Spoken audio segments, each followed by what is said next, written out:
So Hey, this is a replay of a hearing in Marion County, Florida that we watched this morning, and it went amazing. it did. Amazing. So we are going to show it for y'all. I kind of want to wait to see if Kibby is in your comments. Oh, yeah, we might want to give her a minute. I don't know if I know last year, wasn't it last year, the mayor of Ocala? Yeah. If you've been following the Ocala Muddy Lotus Kava bar, they've, been reaching out to the mayor and trying to, educate him and, everybody's for regulation and we're all against synthetic 7-OH. Yeah. And so, it would Muddy Lotus seems like a really special place, and it would be a travesty, for somewhere like that to shut down. I wish every freaking city had a Muddy Lotus. I know. It just seems like a really special place. So, Muddy uh, Lotus Tea Bar. yes, Anybody out there in Marion County or Ocala in the area, go support them. absolutely. They Go do to so that. much fun stuff there. They do. They really do. So, but yeah, they always seem to they gather up the troops and they go in and they talk about it, and it's just like the last hearing that we watched, there was a lot more people. But I think Yeah. that was at nighttime though. This one was bright and early this morning. Ooh, it sure was. Man, we had to roll out of bed super early for this. But it's worth it, It's worth it. Yeah. Okay. So, Oh, I guess I should. Okay. I'm gonna share the thingy out. Kibby, check in the comments if you're here.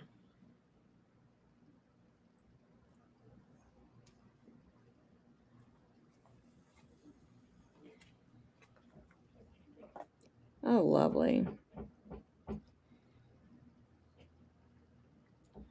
I just know she is exhausted. Oh yeah, I can't even. I remember like after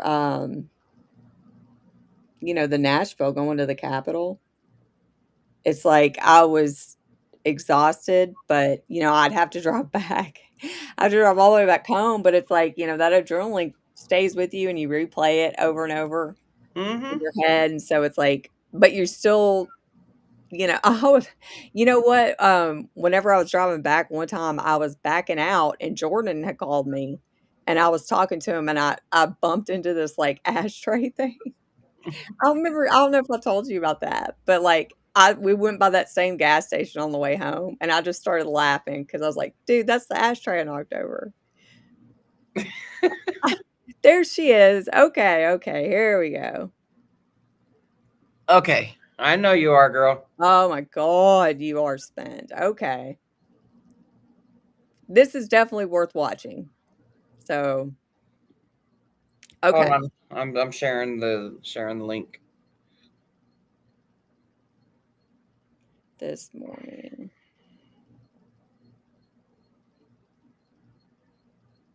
I'm sorry, like, I forgot that, I don't have my headphones on and my cat's, uh, walking around with toys in her mouth. Oh. Megan sent you a text. Okay. No, kitty. No, baby.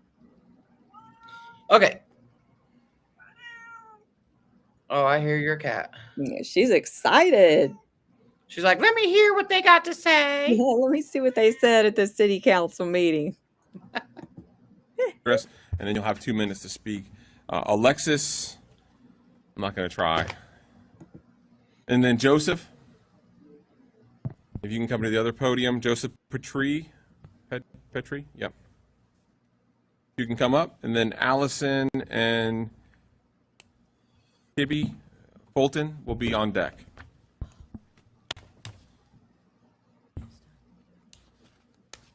Yes, ma'am. I can start. Yep. Name and address. You'll I'm- see the lights come on. When you get to yellow, you got 30 seconds left. And when you get to red, your time has expired. Okay.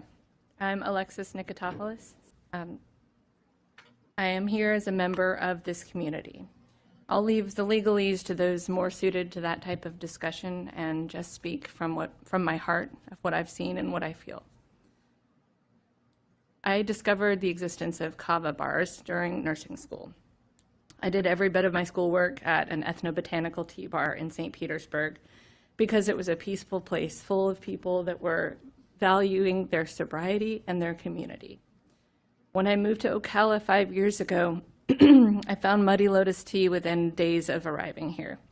It quickly became the one place in this town that I felt that I could go and nourish my mind and my soul by sharing in conversations with other people of like mind. The one place I could go after my 12-hour nursing shifts and not be surrounded by people that are intoxicated, be surrounded by people that value the community and their sobriety there as well. During my career as a critical care registered nurse, I have seen many, many patients with life-changing or life-ending medical issues directly related to the use of substances.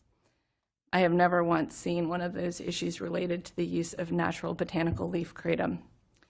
And with that, I make this impassioned plea to you to please stop any attempt to ban kratom as a whole without considering the difference between natural botanical leaf kratom and the harmful 7-OH and synthetic versions. Thank you for your time. I appreciate that. Yeah, these folks that have signed up is for agenda item 8.1. I apologize, commissioners. Should have let you know. Thank you. Thank you. Yes, sir. And then Allison, you can make your way up to the next part. Yes. Good morning. Good morning. My name is Joseph Petrie. Thank you, Chair, Vice Chair, Commissioners. My name is Joseph Petrie, and I'm here today hoping to give you an off-ramp before any action is taken to ban natural kratom. Since I only have 2 minutes, I must limit myself and state in the most respectful way possible while remaining clear and direct. The County Attorney's Memorandum dated August 11, 2026 is critically flawed in numerous ways, including the scientific and pharmacological depiction of kratom on which the memorandum is built, culminating in the mistaken determination that natural kratom is a public health threat. It is not.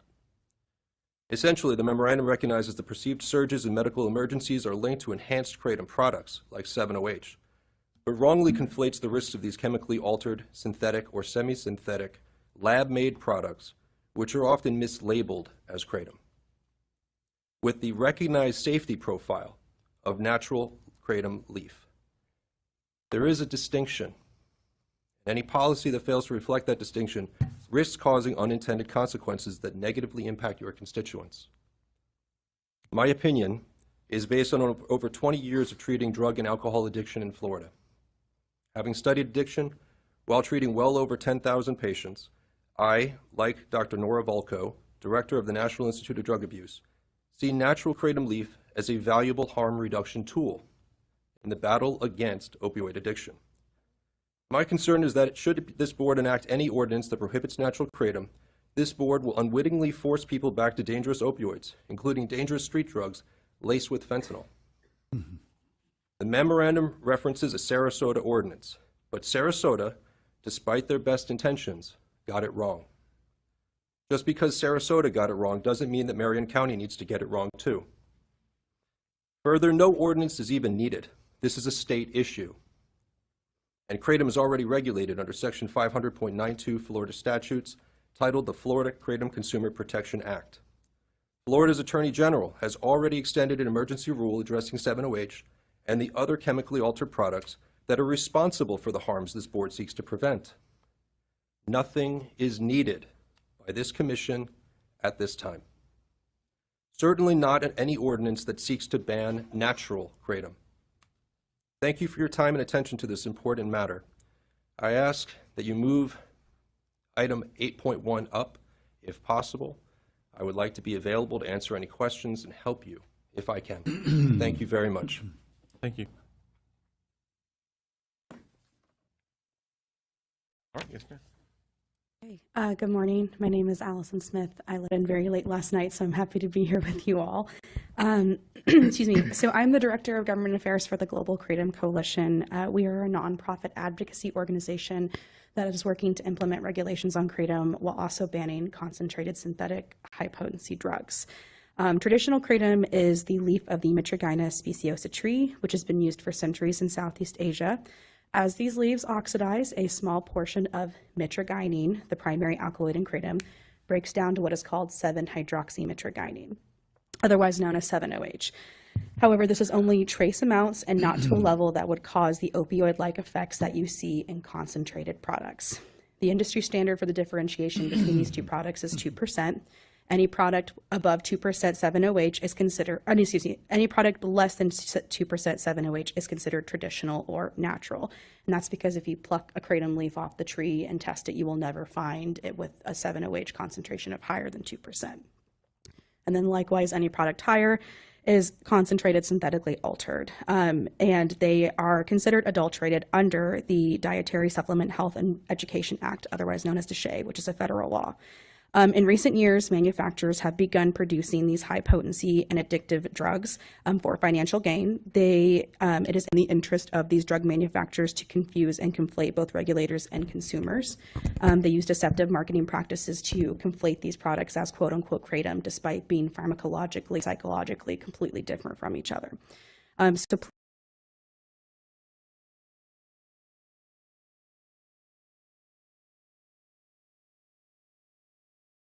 Okay, we don't like it when it's glitchy like that. So, Jen, can you put your... Yeah, I'm trying to bring it up. I'm having. Oh man. That is, it messes with me when that's like that. Okay, here.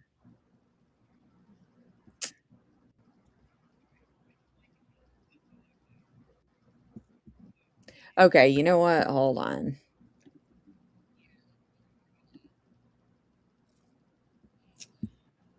I'm just like, okay. Because it's also, okay, here we go. Okay. Okay.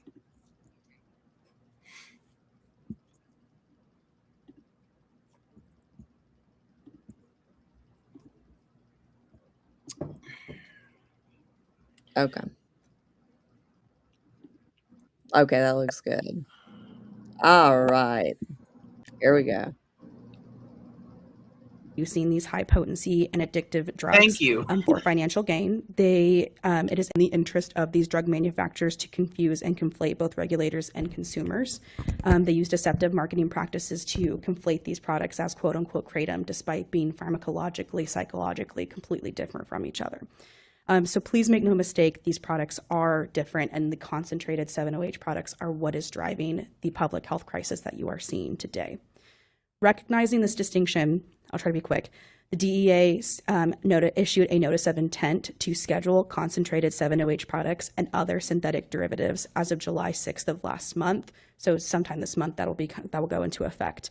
And this move, again, specifically targets those types of drugs. The state has also done so. My time is up, but I'm here and I'm happy to answer any questions and give any background.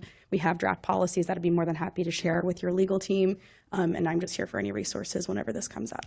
So when they make that guideline, I do have a question for you if you don't mind. So when they make that guideline, does it take it off the shelves, the concentrated synthetic versions in the gas stations and things like that?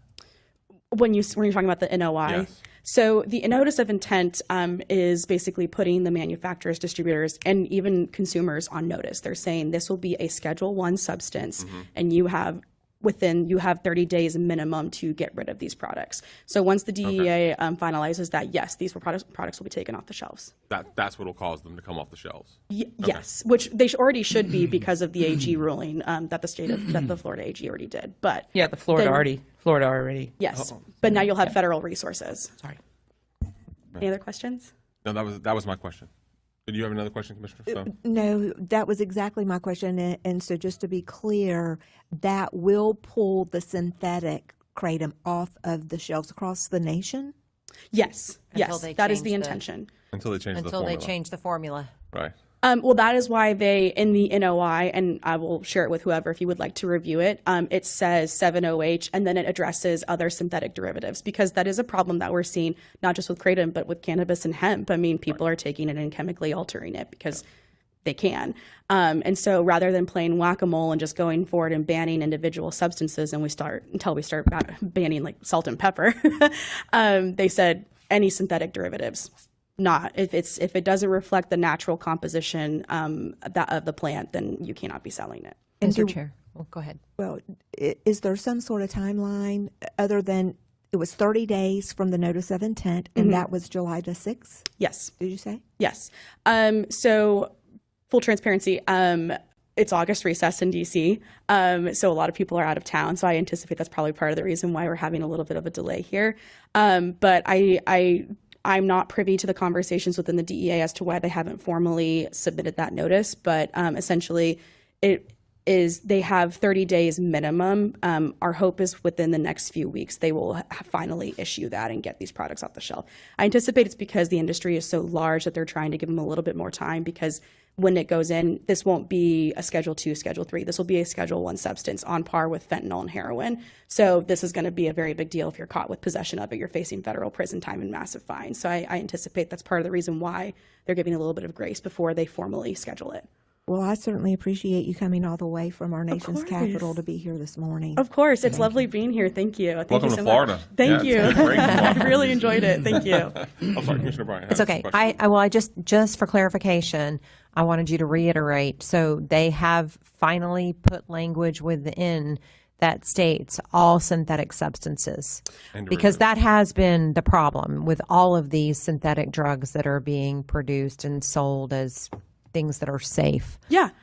Is that, as soon as something is banned, they just change the formula. Yeah. Absolutely. And I think I need to start by saying, like, if there's a will, there's a way. If somebody wants to make an illicit substance, they're going to do so. And I think that goes for anything. That being said, the intention of this language is to clear a majority of those. I mean, like 97% of them. Like I said, I'll give you the language. I know it's 7-OH, and there's like 4 or 5 other synthetic derivatives that they explicitly mention that say you cannot have these concentrated products or variables sold on the shelves. So it identifies the specific synthetic derivatives. Yes. Okay. Yeah. So they can. And then it says any other derivative, right? Let me look at the language. Yeah. Let me Okay. just double check. Can you send that to us? Yeah, absolutely. Yeah. Is there a business card Yep. or something We'll that I get can? someone will get it to you, Tracy. Okay. Someone will help you, Thank you.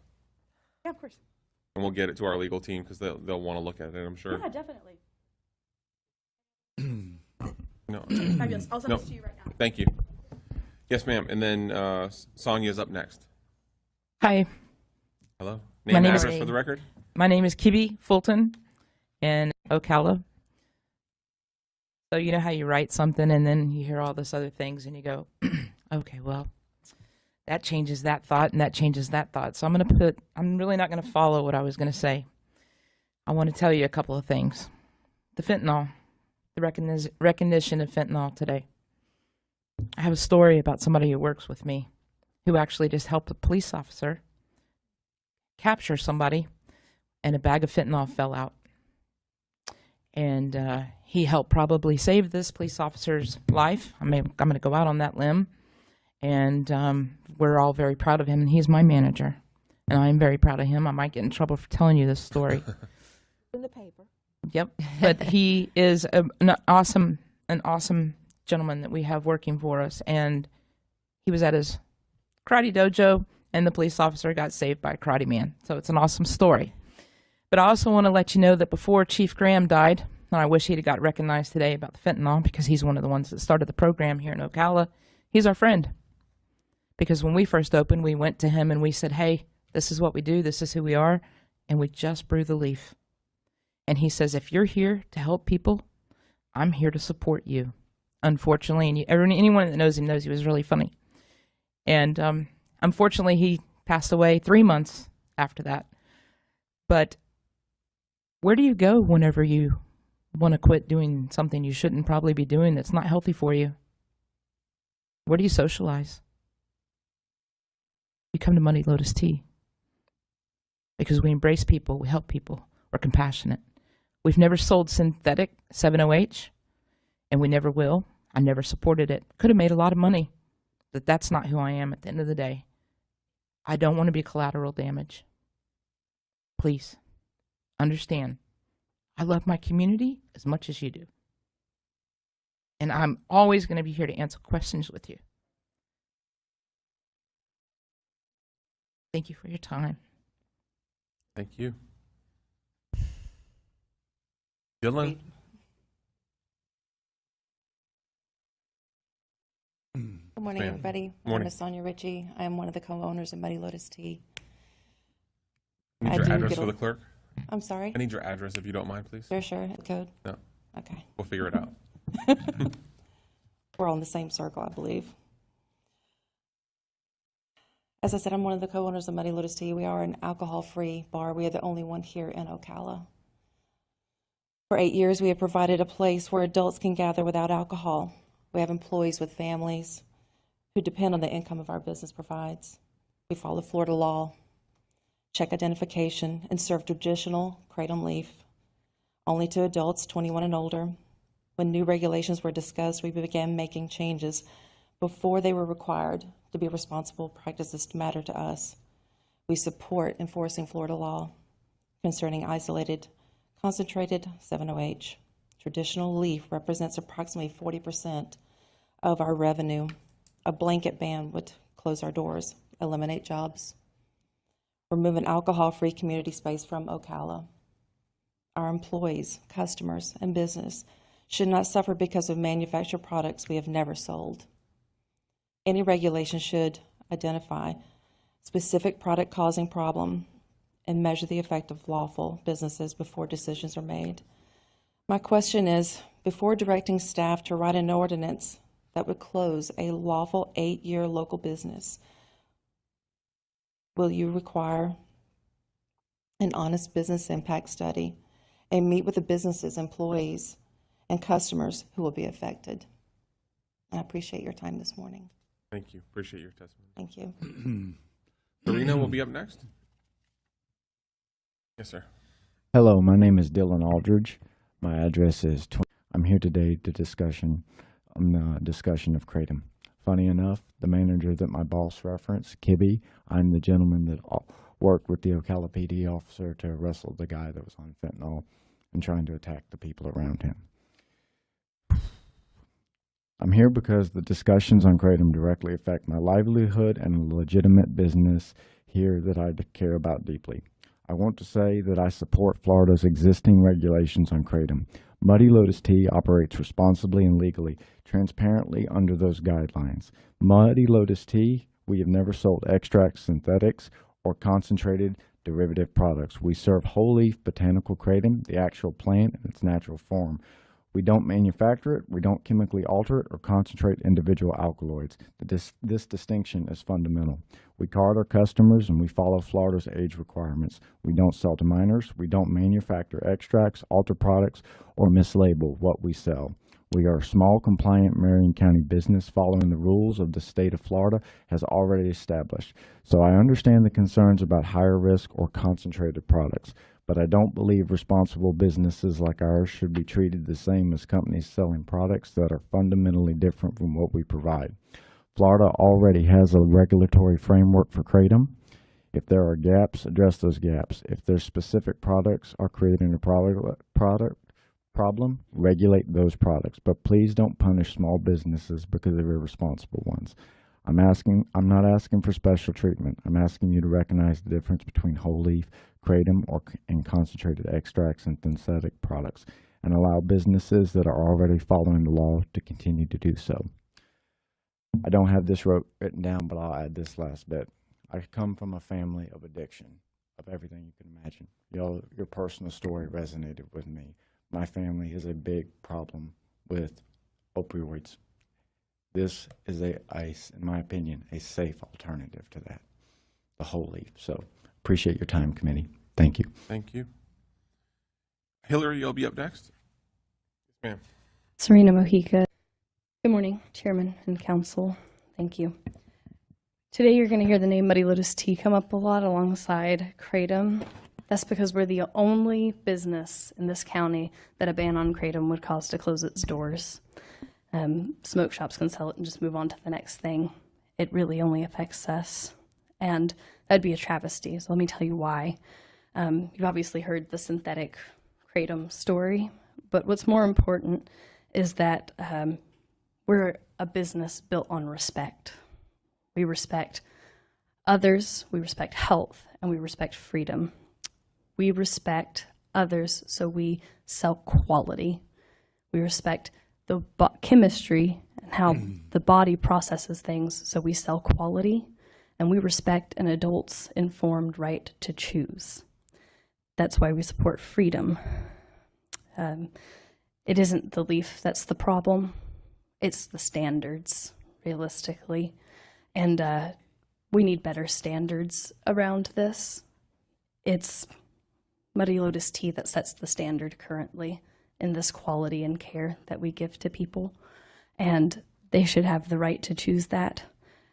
We've kept, for the last 8 years, I'm an employee there, so I say we, our community safe, healthy, and informed, because we keep them informed of these bad players out there that are an infestation of the alternative industry, and they are distributed by really vile entities that are looking to make a quick buck at the health and the expense of other people.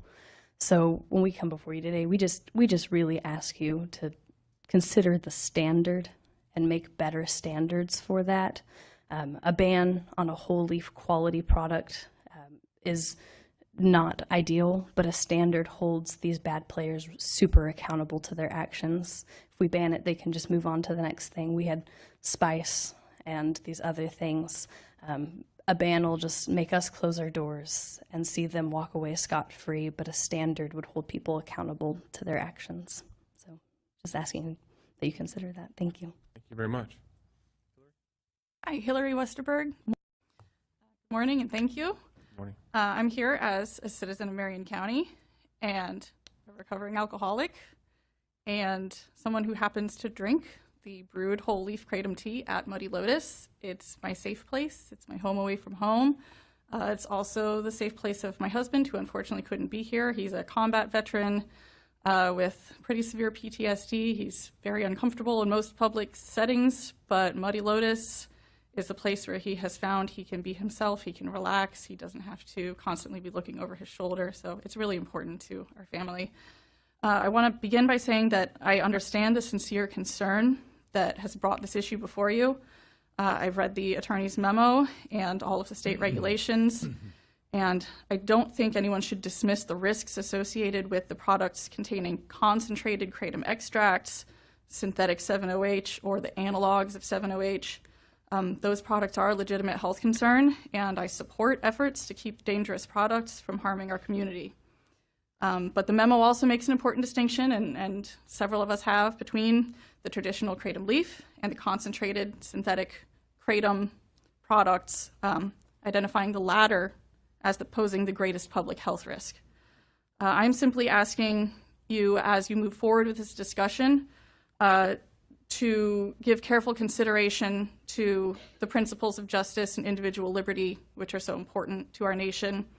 A policy can be really well-intentioned and still have unjust consequences, and a blanket ban that does not distinguish between concentrated or synthetic products and tea brewed from natural kratom leaf would unjustly restrict peaceful citizens and responsible businesses, which are not causing the harm that you're trying to prevent. That's all. Thank you. Thank you very much. All right, that was everybody that signed up. Commissioners, we have 3 sets of minutes. So the approval. I have a motion by Commissioner McLean, second by Commissioner Curry. All those in favor signify by saying aye. Aye. Any opposed? That passes unanimously. One constitutional officer from the sheriff. 4-1. So moved. Motion by Commissioner Stone, second by Commissioner McLean. All those in favor signify by saying aye. Aye. Any opposed? That passes. And regarding the kratom issue that you've already heard about this morning. Are you not recording? Sure exactly what glaring errors Mr. Petrie is referring to in the memo. The memo does not propose any particular ordinance. It acknowledges that a draft ordinance had been prepared roughly based on an ordinance in Sarasota County, which is the only county in the state of Florida that has such an ordinance. I would note, and I think some of the speakers noted, that the Florida statute 500.92, which is the Florida Kratom Consumer Protection Act, does not distinguish between the leaf product and the synthetic product as far as the definition of kratom product. Both of them are included within that definition, and the statute makes it unlawful to sell any kratom product to anyone under 21 years of age. So the Florida statute doesn't distinguish between them, at least as far as being able to sell them to kids, whether it's the tea or the synthetic product. I've also included in the documents regulations, including from the Florida Attorney General regarding requirements to label kratom products. Most of these, in contrast to the statute, do focus on the synthetic compounds, and but they regulate it. So they provide for permits to sell this stuff, and they provide for concentrations that would be allowable and concentrations that are not allowable, and then they provide for certain compounds that you might call adulterants that should not be lawfully in any such products that could be sold. So that's kind of the state of play right now in the state of Florida. You have limited options locally as far as what we could do. We could try to adopt an ordinance to focus on the synthetic products, which would not include the leaf products.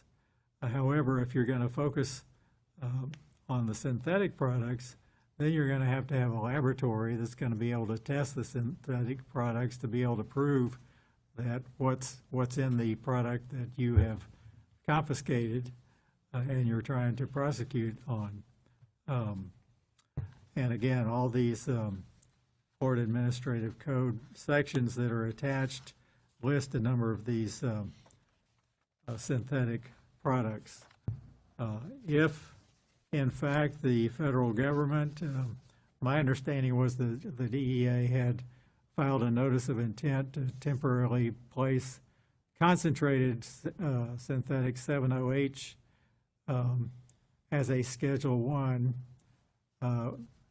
and that rule was going to become effective August 5th of 2026, and as opposed to sometime in July. But at least as of the information I had so far, that had not taken effect yet, even that temporary rule. I think it certainly would be to everybody's benefit if the federal government does go ahead and do that, not only at the federal level, but the state level, because for whatever reason, the state of Florida hasn't so far chosen to treat this as like a Schedule I controlled substance.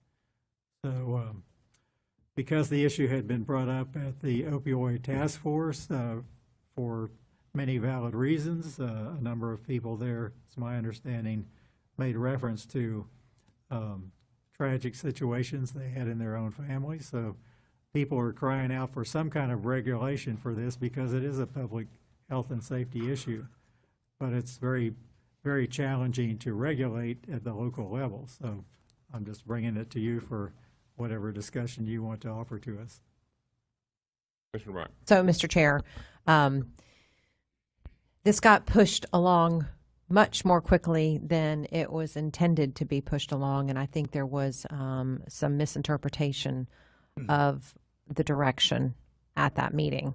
And as we have all received many emails, we've had testimony here regarding the difference in synthetic and the natural leaf and what they both do. And I don't think there's anybody that doesn't agree that the synthetic product is the problem. And based on the testimony that we've heard today, I think it would probably be in this board's interest to just hit pause and follow up on the DEA ruling and what's coming down from the federal government, and then maybe have some communication with our Attorney General to see if they're going to change anything before we move forward with doing anything. As we heard today, we might not need to do anything. This board has always been really, really has always done a very good job of making common sense, logical decisions and not putting things in place that we can't enforce, because we understand that when we do that, law enforcement's going to come to us and they're going to say, hey, you just did that and there's nothing we can do to enforce that, or it doesn't make sense. So I would have been the one that would have brought this forward anyway, as that was the seat that I sat on. And so that would be my request today. Yep. That's fine. Commissioner Bryant, first of all, just to clear up a misconception, I had on the opioid settlement with your replacement, I had volunteered to do that, but Commissioner Stone had requested that, so I had backed off, and she's going to take over that. Right? Okay. The chair the chair is going to make that decision. Sure. Whatever you guys want to do. Yeah, whatever. Okay. Just don't be taking my money and using it for things that we've already discussed. Yeah, the other thing, and my comments here, I don't mean to abdicate any responsibility of the commission, but in conversations with our mayor, Ben Marciano, I know he serves, I guess, on the opioid settlement committee, and the first I heard of this was from him, actually, in the news media. And it seems like he has and is spending an inordinate amount of time on this topic. He's visited with the Attorney General twice, among a host of other meetings, in charge of the police department, and I'm sure our sheriff is probably doing his due diligence as well. But I want to throw it out. Is the proper place to study this, put it under the microscope, and bring back recommendations? Would it be the mayor's position at this point, or the opioid settlement committee? Because I'm a little lost myself. I mean, I'm just trying to figure it out, and then all of a sudden we kind of jumped the gun and we're talking about the ordinance, and I think it went a little quicker than, like Commissioner Bryant said, than we intended. But does it make sense, rather than everybody studying the same thing in hyper time, to go ahead and throw ourselves in with the mayor's effort, and get a recommendation from his research? Mr. Chair? Yep. Mr. Mentor also wants to weigh back in on this conversation. I was just going to say, I spoke with Will Sexton, the city attorney, yesterday, and I think my understanding from him is that right now the city's position is similar to what Commissioner Bryant was indicating, that they're kind of putting it on hold as far as moving forward with actually taking any action. Certainly they're not contemplating adopting an ordinance at this point in time. And so I would emphasize that even though I made reference to Mr. Schwartz preparing a draft ordinance, I did not attach a proposed ordinance to this, so this memo was not proposing the board adopt an ordinance. Have a discussion. Mr. Chair? Yep. I, too, have had a lot of conversations with the mayor regarding this. He is, to Commissioner Curry's point, talking to the Attorney General on how maybe Marion County could even pilot an opportunity to test those synthetics, because that seems to be the biggest issue of enforcement, is how do you test between the natural kratom versus the synthetic kratom. So the testing abilities aren't even available as of yet. Now, that's not to say that the state and whomever may put something together to allow it to be differentiated for law enforcement's sake. So to that point, I would just say I appreciate Commissioner Bryant. She has served this community well. She has served this board well in sitting on the opioid task force. And I understand why it's a big deal. And I certainly support, let's find a way to do what we can to help keep people safe and alive here. But to just take a pause on it would be our best bet in my estimation as well. And coordinate somewhat with the mayor to find out where that next step may be. My understanding is he was going to be talking with the Attorney General and our sheriff, as well as the Ocala Police Chief, to bring everybody in,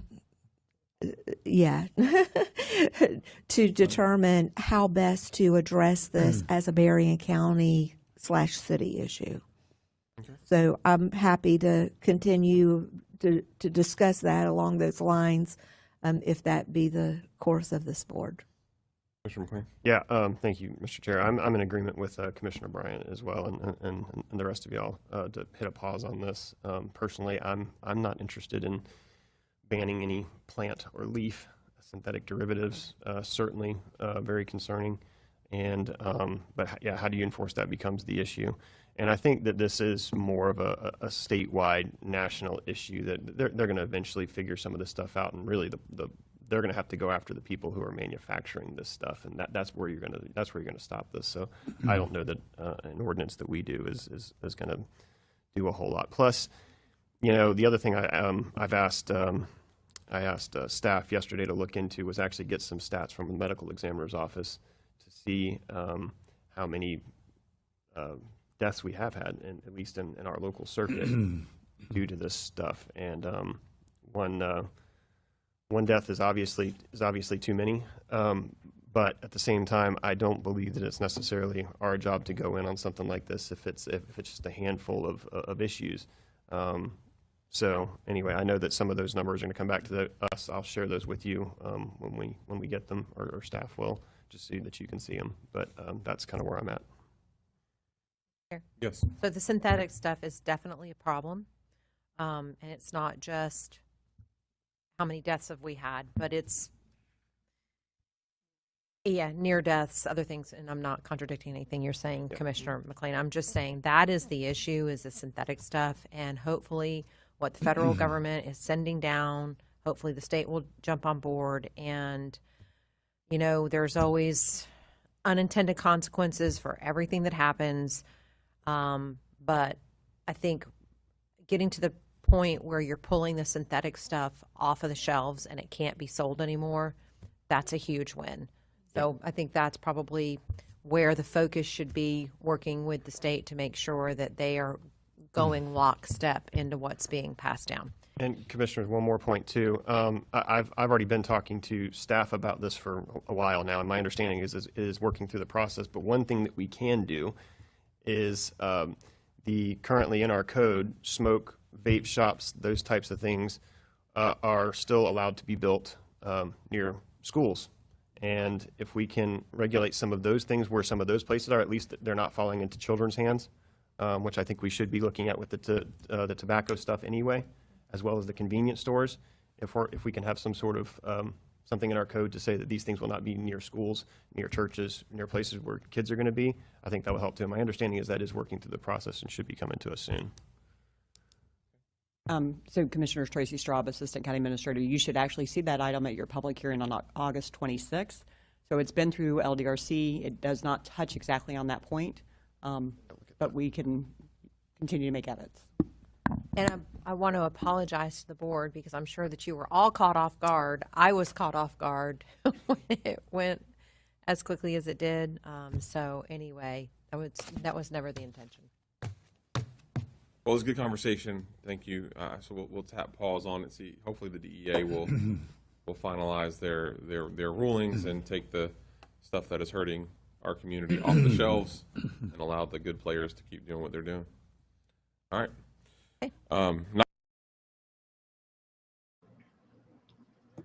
So yeah, that's what happened in Marion County today. Yes, indeed. Sorry, I've only gotten like 10 hours of sleep in the last 48 hours because I've been watching and attending these hearings. The early morning ones be kicking my butt. Anyway, Yeah, apparently they're just not regulating or enforcing regulations. enforcing it, yeah. Big surprise. Nobody seems to be doing that. But hopefully, that'll be over soon enough. Hopefully. But yeah, that was really good. I mean, and I'm glad that the outcome was what it was. Yeah. I mean, it'd be insane. To me, it's insane to do anything right now until the federal government does something. Yeah. But whatever. Which is why it irks me about North Dakota and Massachusetts. North Dakota's looking good, though. If you guys haven't heard by now. So that was another hearing I had to sit through yesterday. So there was 4 bills that were introduced yesterday. Actually 3, because I think one of the reps pretty much just took her bill off the agenda thing.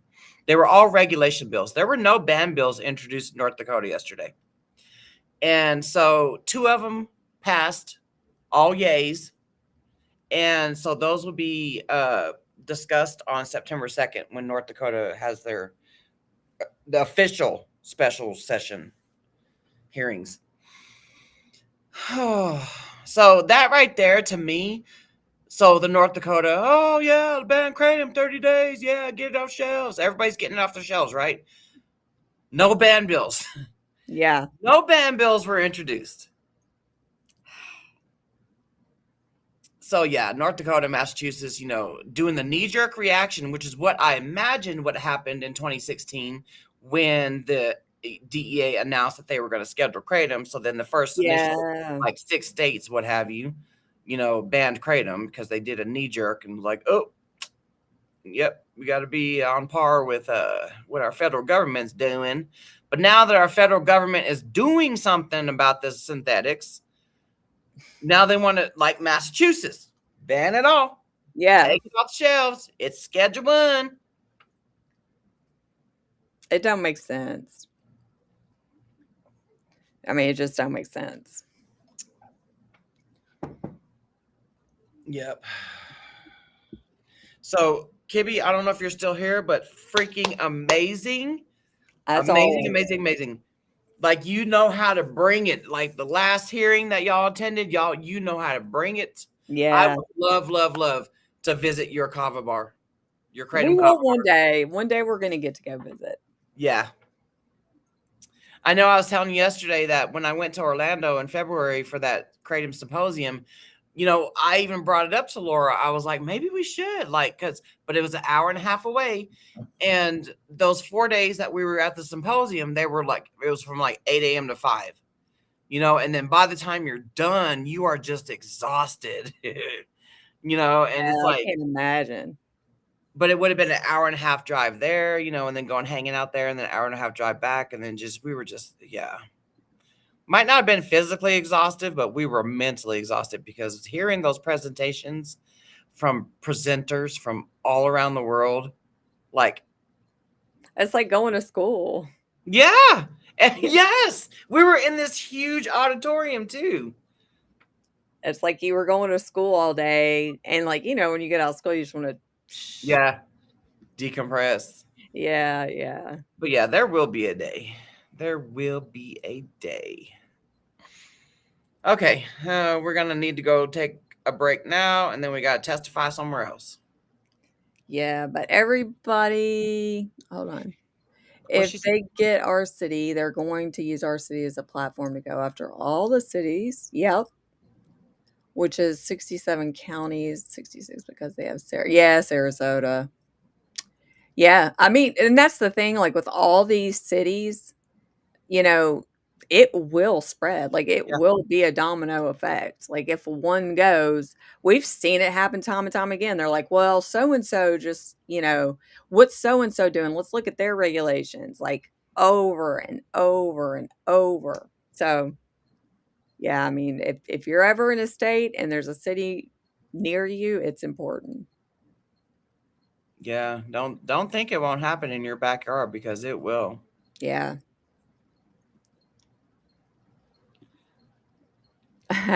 Well, good luck. I know you're tired, but you got this. You got this, Got girl. this. You freaking got this. Um,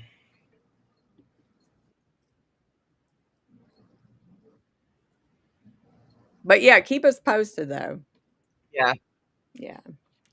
Okay. We All gotta go. right. We gotta go, everybody, but thank y'all so much. And go kick ass, Kibby. Yeah.